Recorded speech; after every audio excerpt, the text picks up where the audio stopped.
স্বাগতম জানাচ্ছি life in স্কটল্যান্ডের সপ্তাহের প্রথম ভিডিও দেখার জন্য। আমি সবসময় রান্নার ভিডিও বা কোথাও বেড়াতে যাওয়ার ভিডিও দিই না, সাথে সাথে আমি কোথায় যাচ্ছি কি দেখছি সেটাও আপনাদের সাথে শেয়ার করার চেষ্টা করি। তো আজকের ভিডিওটার কিছু অংশ আপনারা রিল আকারে আগেই দেখেছেন, যেটা হচ্ছে শিল্প সংস্কৃতি নিয়ে।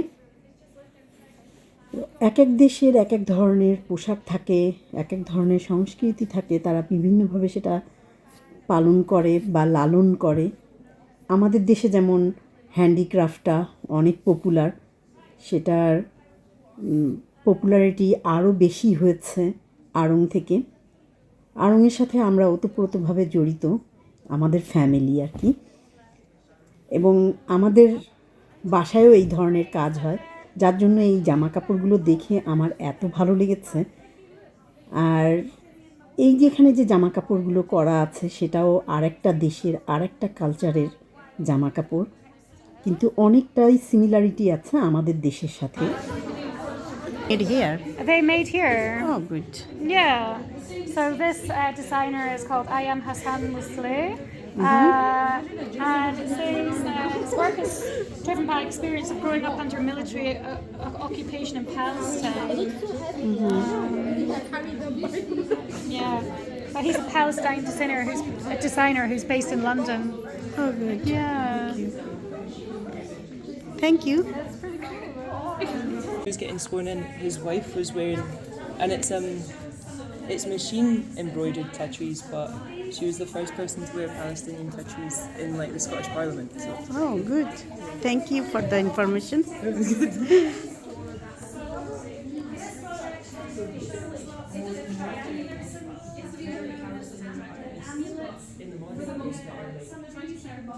So this one's, if you look at the back of it, there's some Palestinian tattoos, and it's a combination of like Scottish art and Palestinian embroidery. So it's quite nice. যুগ পাল্টাচ্ছে, fashion সেন্সও পাল্টাচ্ছে।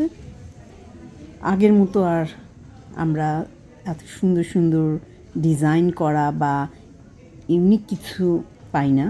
আবার বলতে গেলে যে হ্যাঁ, যতই আধুনিক হচ্ছে unique কিছু আসতেছে, দুটোই বলা যায়।